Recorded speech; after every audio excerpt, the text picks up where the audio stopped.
It's not about making some great new ideal. It's taking the unique, particular life that you have and holding your life with compassion. And then seeing the lives of those around you and the circles that go beyond that. And every human life has its measure of sorrows and its struggle, every one. And remembering that it's possible to breathe and open and expand the capacity of heart to touch it all, to hold it all from your Buddha nature, from this great heart of compassion.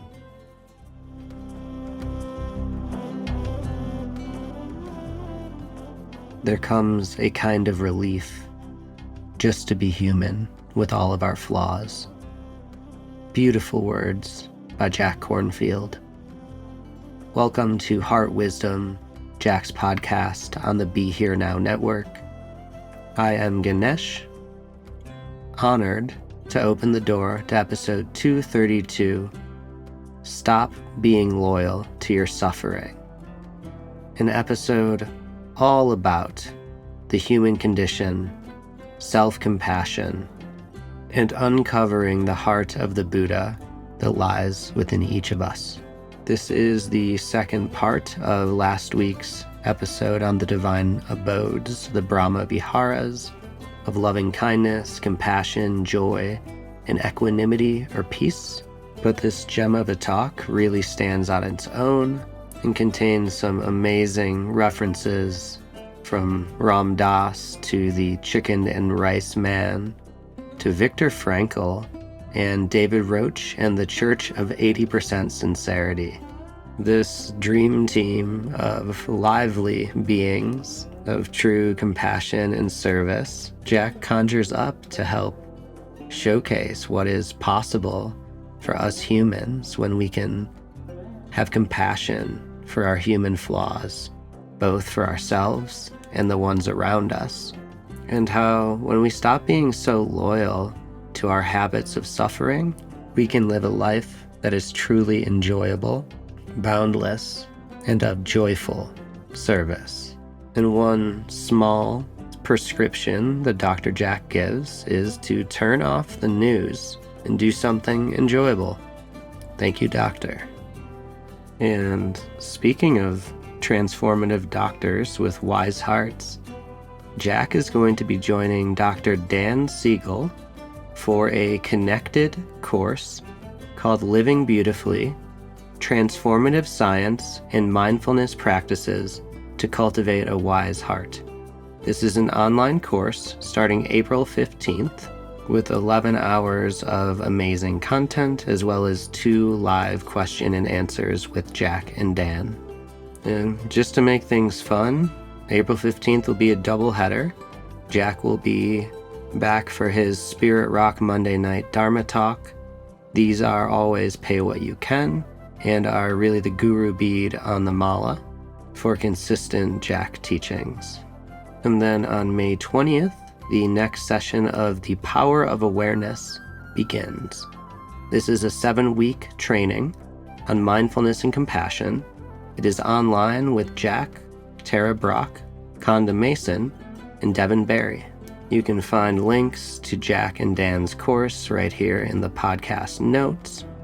And for all other events and courses, you can head to jackkornfield.com, where you can steep in some amazing free offerings, meditations, Dharma talks, so many articles on just about everything you could think of, from really foundational Buddhism to overcoming afflicting emotions, meditation instruction, and so much more.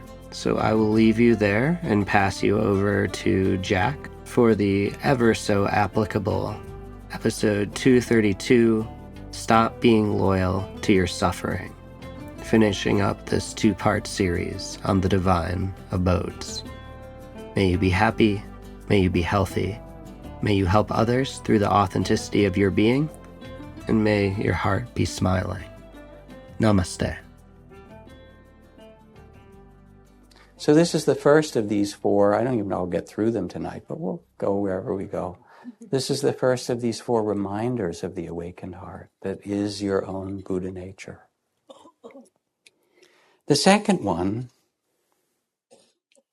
is compassion, which arises when love meets pain.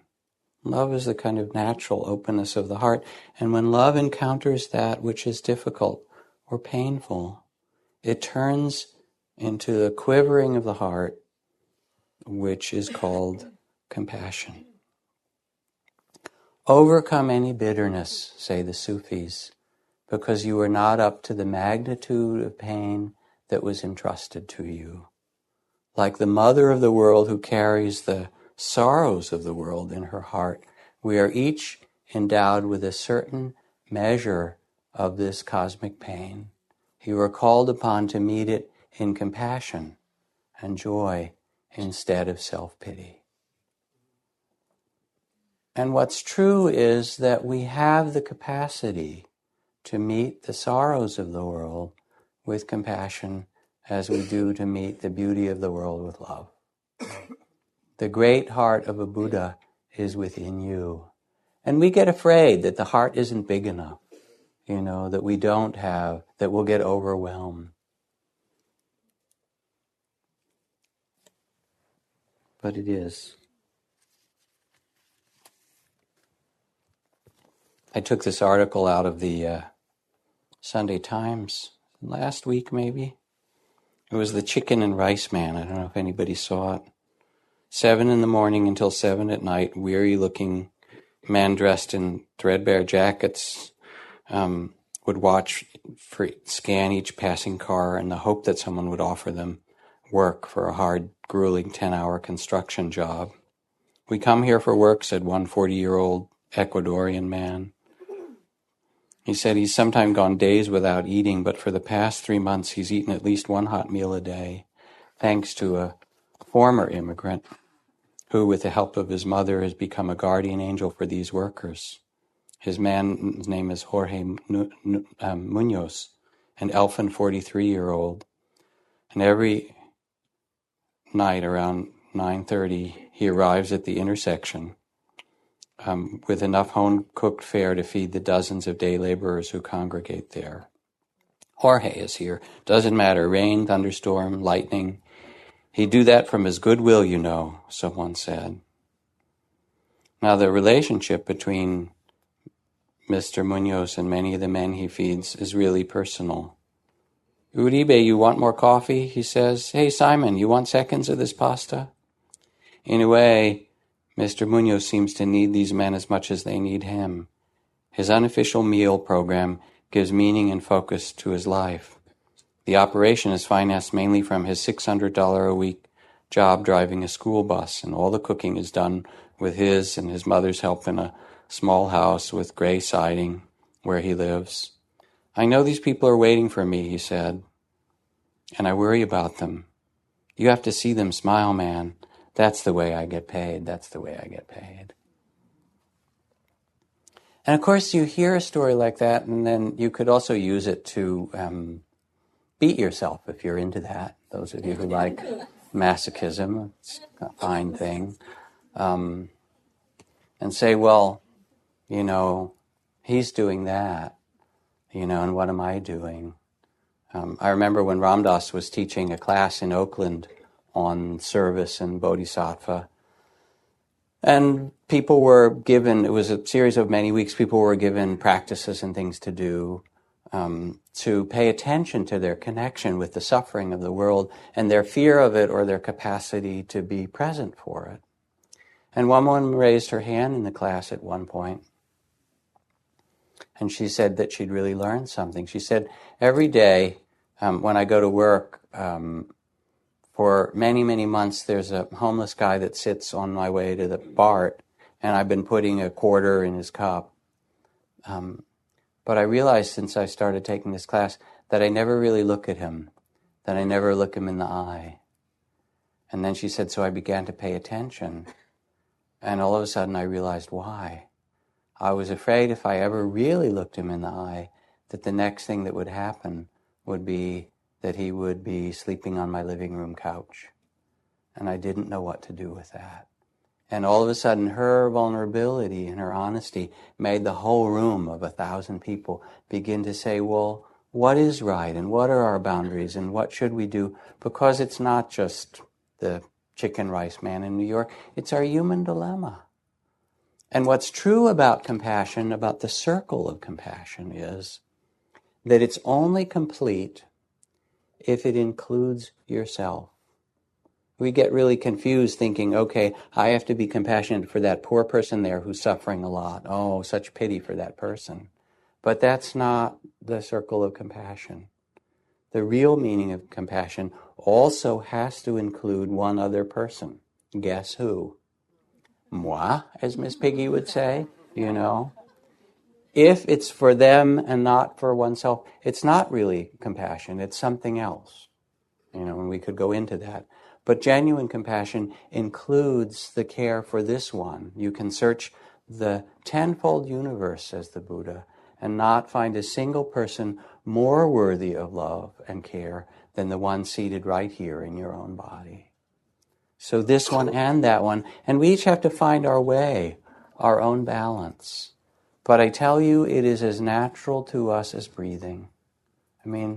If we're not afraid, and we have to all find our own way and our own balance, it's natural to care.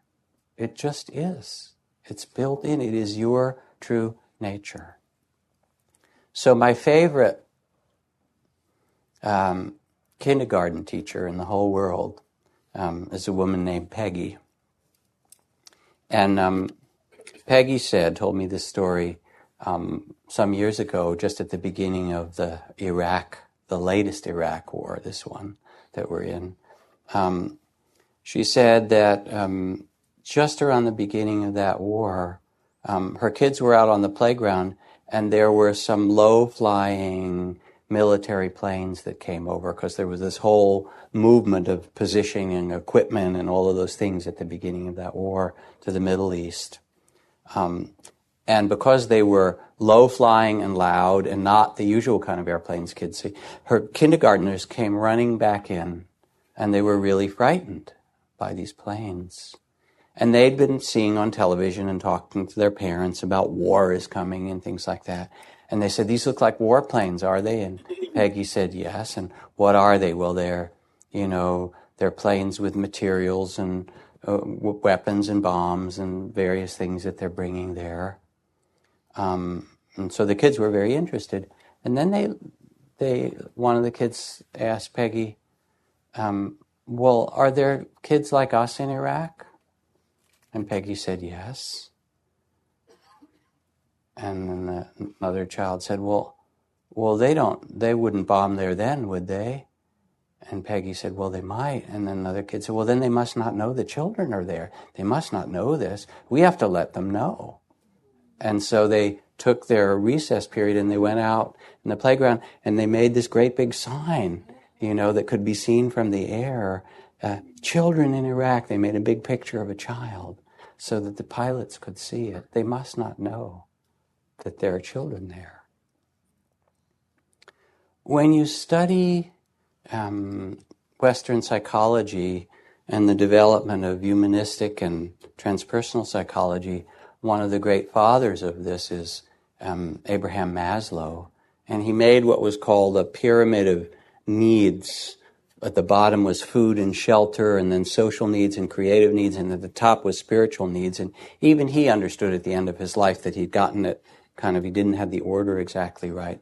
Because the truth is that we need love and compassion as much as we need food and air.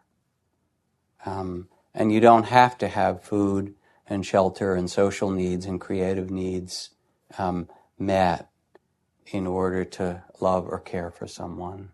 That sometimes in some of the worst circumstances of the world, there is at the same time an outpouring of care. Viktor Frankl, the father of logotherapy, said that we who lived through the concentration camps can remember those who walked through the huts, comforting others and giving away their last piece of bread. They may have been few in number, but their very existence proves the greatest of all human freedoms, the freedom to choose your spirit no matter what the circumstances. So we talk about metta and loving kindness, and again, one of the problems is that then we make a new ideal about it, and we get very idealistic. We can judge ourselves and things like that. One of the great local teachers that helps put things in perspective is a man named David Roche. And David Roche is the founder of the Church of 80% Sincerity. He said 80% is pretty good for humanity. He said if you could be 80% compassionate, 80% wise, 80% celibate, it's actually pretty good. And David goes around teaching, and what's interesting about David is that he has a profoundly disfigured face. He was born with part of his jaw missing. And he goes into middle schools, sometimes high schools, but more than that, middle schools, to talk to kids and talk to them about trusting the reality of unconditioned love. But of course, he also acknowledges that it has a shelf life of about 10 seconds. Darling, I'll love you till the end of dinner, he says. He's got a very good wit. And he's wise, and he's funny, and sometimes he brings this beautiful woman that he's married to with him, and he says, look at me. He said, here I am, the worst thing that you can imagine, right? What if I were deformed like this? And the truth is that most teenagers think they are deformed. They think that there's something wrong with their bodies or their faces or something like that. And here is like the worst thing. And he gets them to laugh, to recognize their self-pity and their fears. And there comes a kind of relief just to be human with all our flaws. And outwardly, he's difficult to look at, and disfigured. And in a certain way, people say, oh, this is horrible. And inwardly, there is this shining, humorous, joyful, liberated spirit, this great beauty in him. And by the end of his talk, he says, okay, look at me now. You couldn't even look at me when I came in. How do I look to you now? I look different, don't I? And this whole outpouring, of course, because they see him. They see who he is behind all of that. And that's really more our human situation. It's not about making some great new ideal. It's taking the unique, particular life that you have and holding your life with compassion. And then seeing the lives of those around you and the circles that go beyond that. And every human life has its measure of sorrows and its struggle, every one. And remembering that it's possible to breathe and open and expand the capacity of heart to touch it all, to hold it all from your Buddha nature, from this great heart of compassion. And the difficulties, they are as much our teachers as anything. Elie Wiesel, Nobel Prize winner, says, suffering confers neither privileges nor rights. It all depends on how you use it. If you use it to increase the anguish of yourself or others, you are degrading it, even betraying it. And yet the day will come when we shall understand that suffering can elevate human beings. God help us to bear our suffering well. So to be free, meditation, we sit with joys and sorrows and pleasure and pain and all of the fabric of our humanity. To be free is to find this seat of open-heartedness and compassion for the incarnation on this earth. Because nobody, not a single person, doesn't have pleasure and pain, joy and sorrow, gain and loss, praise and blame, fame and disrepute. It happens for us all. It's woven into life, birth and death. And this is our humanity. Here you are. How do you treat it? So there's loving kindness, there's compassion, and there's not very many minutes left, but we'll talk a little bit about the other two, which are joy and equanimity or peace. Compassion and suffering are not the end of the story. There is also a tremendous importance in spiritual practice on joy. And joy in yourself, and then the sympathetic joy and the happiness of others. And you sit and the comparing mind comes and it says, well, how about this and that and so forth. I like to tell that little cartoon, People make a grim duty out of meditation. Oh, okay, I'm going to meditate and make myself better. Forget it. You're just going to be yourself. It's like looking in the mirror. You get who you are. And you could love, but you're not going to change yourself very much. It doesn't have you go to the gym and go to therapy and all that stuff. You have this incarnation, get with the program. This is how it is. But you could love. And, you sit down and you say, I'm going to quiet my mind. And there's that cartoon that shows the car going across the Utah desert, this vast landscape, and the little roadside sign says, your own tedious thoughts next 200 miles, right? You have a mind, it tells stories, and it likes and it dislikes and so forth. But underneath that all is, if you've been in the Utah desert, it's magnificent. It's absolutely glorious. When we get out of the thought structure of the mind and let the eyes open and the heart open, there comes this incredible beauty and joy that's possible. E.B. White, essayist, said, I wake in the morning torn between the desire to save the world and to savor it. And saving the world isn't enough. The world doesn't need you to save it. That would be pretty egotistical. It needs you to care for it, contribute a piece. But it equally needs us to savor it.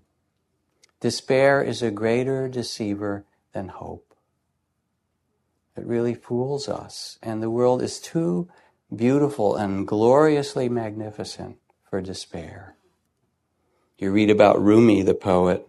There's an enormous generosity and humor in his work, fresh, wild moments within a profound peace, drunken lyrics dissolving within a starry clarity, spontaneous pleasure and discipline dancing together. And this is possible for us. And when we meditate, it's like, turn off the news. You already know the story. You don't really need to watch. You could skip, some months and you'd kind of get the same old, it's just reruns. You know that. It is. Turn off the news and go for a walk. Turn off the news and put on Mozart. Go by the ocean. Know that André Gide, the French author, philosopher, André Gide says, know that joy is rarer, more difficult, more beautiful than sadness. Once you make this all-important discovery, you must embrace joy as a moral obligation. And so there is something about this, we're so loyal to our suffering. We are, and we need compassion in this world, as I've said. It's terribly important. But at the same time, it's not the end of the story. Speaking of stories, which shall I pick? I'm an artist, and when my daughter was born, after a difficult labor, we had an emergency cesarean operation. We were very worried. I was there at the hospital. I remember talking with the doctor about what I did for a living. I said, I'm an artist, and the doctor confided in me. I said, I wish I'd been an artist, actually a musician, because I love to play the concert piano.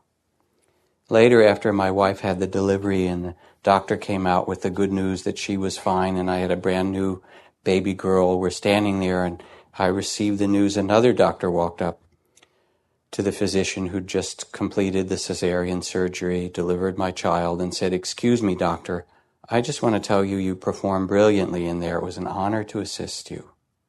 And I turned to him and I said, now tell me the truth. You've just brought a new life in the world, saved another one, and you've had one of your colleagues tell you it was an honor to be in your presence. For heaven's sake, can you honestly say you wish you'd been a musician? The doctor grinned and nodded and said, yeah, it went pretty well in there. We both laughed, and he said, and I know exactly why, too. Because this morning I got up early, and for an hour I played Chopin at the piano. And there's something so important about our capacity for appreciation, to allow for our joy and to see the happiness in others. And I tell people when they meditate that sometimes rapture will come. There's 25 kinds of rapture in the Buddhist psychology. We've got Western psychology. There's 25 forms of anxiety and depression. In Buddhist psychology, there are 25 forms of rapture. And when well-being and joy starts to arise, let yourself smile, let yourself laugh, let your body be filled with it, let your senses open. People will come on retreat and they'll do walking meditation and they come in, especially at the end, it's like, people look younger and this great joy opens and they'll say, I was out walking on the grass and I felt like I was 2 years old again, like this little kid, this beginner's mind, the plants, the trees, everything starts to open up. Quiet the mind and open the heart, and then you start to catch it from one another. When you're open and you see the joy in another and the night sky and the turning of the seasons, here we are almost at the winter solstice. Consider the generosity of the 1-year-old, another Alison Luterman poem, who has no words to exchange with you yet and instead offers up her favorite drooled-on blanket, her green dinosaur as big as she is, her cloth doll with the long blonde pigtails, and her battered cardboard books. If you were outdoors, she would hand you a dead beetle, a fistful of grass, a pebble, by way of introduction, or just because. And if a moment later she wanted it back, it would be for the joy of the game, giving and returning, that makes every simple object a holy offering. In the same way, sun drapes a buttered scarf across your face, rose opens herself to your glance, and rain shares its divine melancholy. The whole world keeps whispering or shouting to you, nibbling your ear like a neglected lover.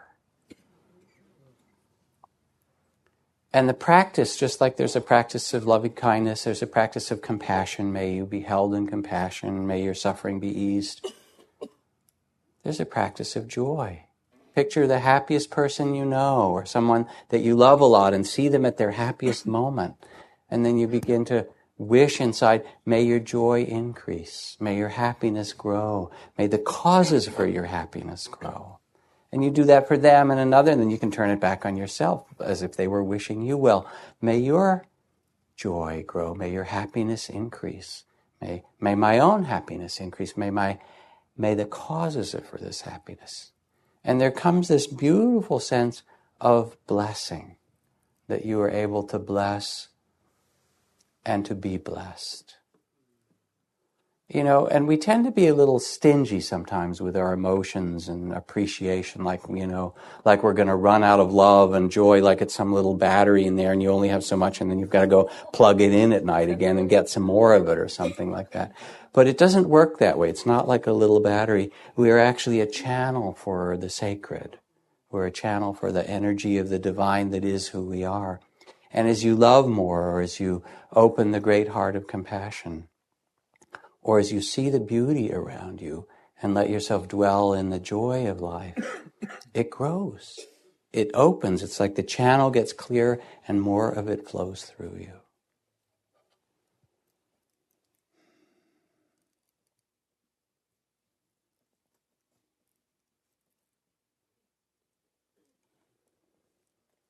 And then the last, and I have just a few minutes to speak to it, is the quality of peace, equanimity. And equanimity isn't an indifference. That's the near enemy, detachment. I don't care about things. Equanimity is really the stillness or the peace in the midst of all things, the still point in the center of the world, of this great turning world, that was the resting place of the Buddha, and that's the resting place of every great heart, yours as well. And it's such a mystery. There was this cartoon in the New Yorker, yes, a dark hole in our own galaxy, 300 million light years across, does make me feel insignificant. But all I have to do is look around at my colleagues and my equanimity is restored. Albert Einstein. Where are you, Albert? He says, the most beautiful and most profound emotion we can experience is the sensation of the mystical. It is the source of all true science. And for one whom this emotion is a stranger, who can no longer stand wrapped in awe, is not still really alive. So here we are in this great, incredible mystery that nobody knows. I mean, you don't know how you got here. Anybody know for sure?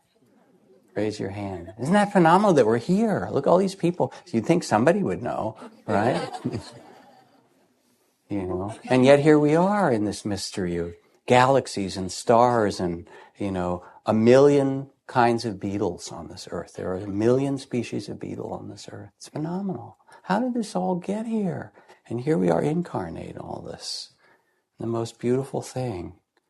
And so instead of getting lost in the small sense of self and taking it for granted, there grows a deep sense of trust that we're supposed to be here, that we are, in fact, a part of the web of life of what's called interdependence with all things. And so instead of the small sense of self, the body of fear, there grows this vast sense of space, which is what mindfulness is. Mindfulness is the space of awareness. The Buddha said you can put a teaspoon of salt in a cup and taste it, and it will be very salty. But if you put the same teaspoon of salt in a lake, you can't even taste it. The lake absorbs it all. And speaking of salt, there is in Colorado an artist who made a work called the Salt Monument. And she built this beautiful wooden room structure 10 feet or more high, like a beautiful room for it.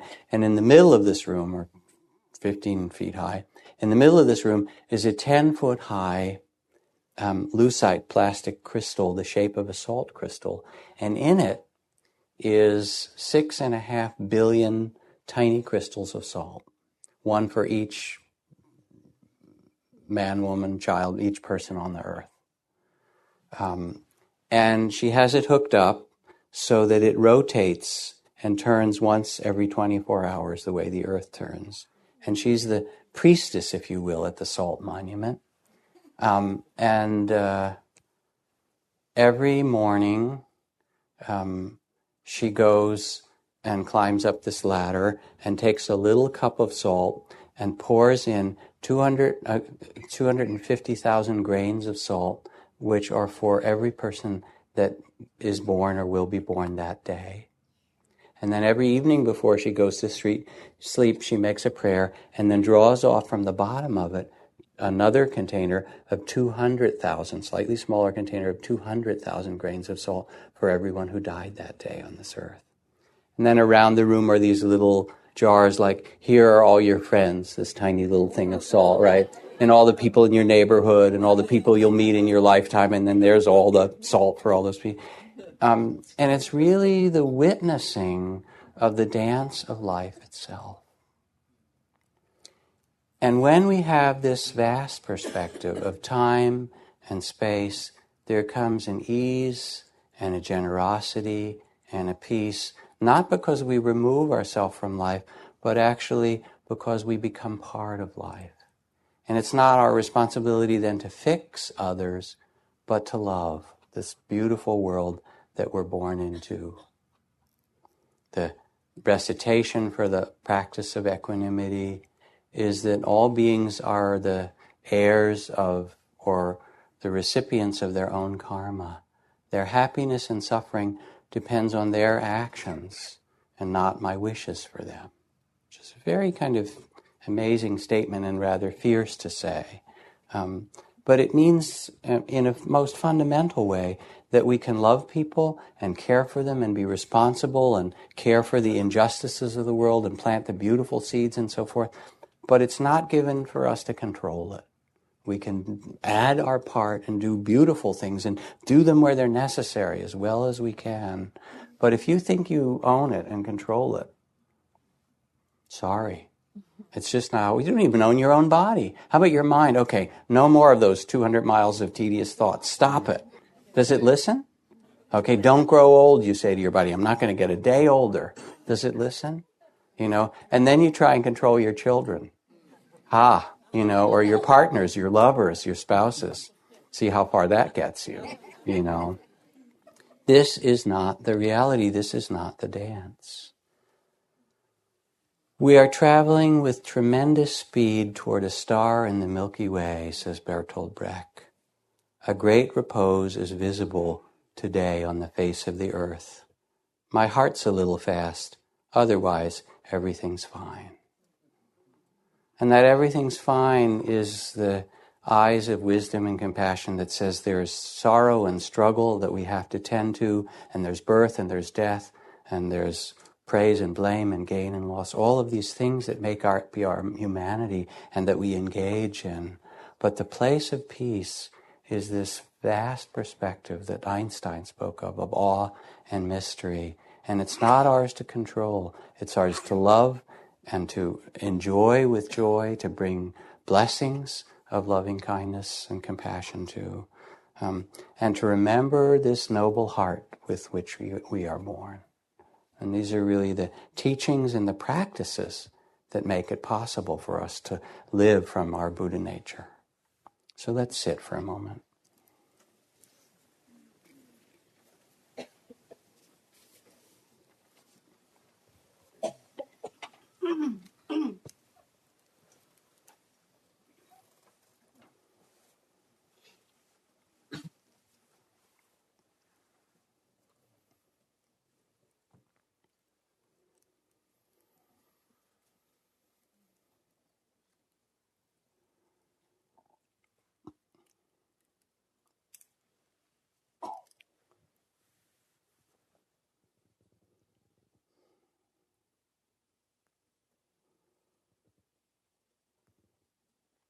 O nobly born, O nobly born, O you who are the sons and daughters of the Buddhas, of the awakened ones, do not forget who you really are.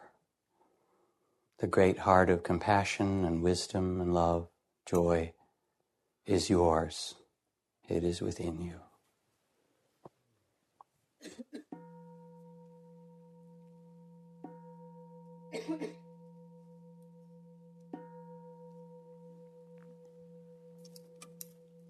So, one or two very brief announcements and a tiny chant, and we'll go out into the autumn-winter evening.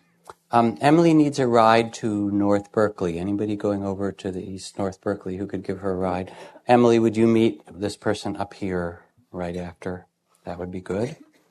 Again, next week we'll share some snacks and slides and some metta, loving kindness practice, a little bit of a Dharma talk, and a little bit of a celebration at the end of the year. Thank you for your kind attention and generosity in many, many ways to support this beautiful place for yourself and others. And so the last thing is just to end with a chant.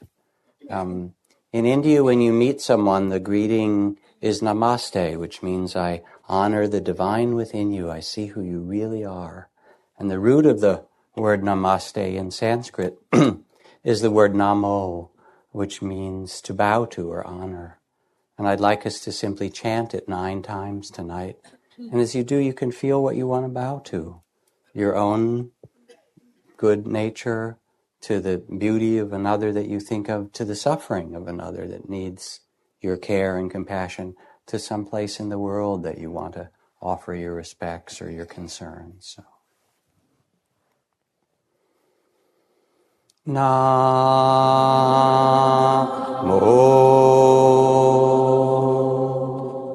Namo.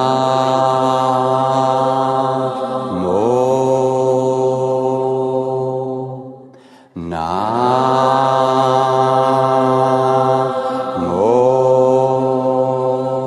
Add harmony. Namo.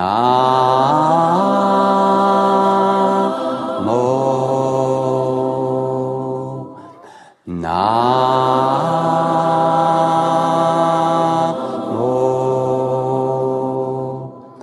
Namo.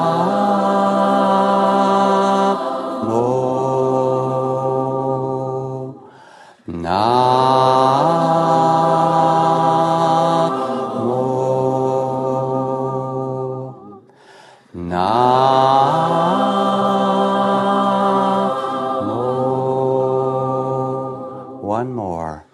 Namo.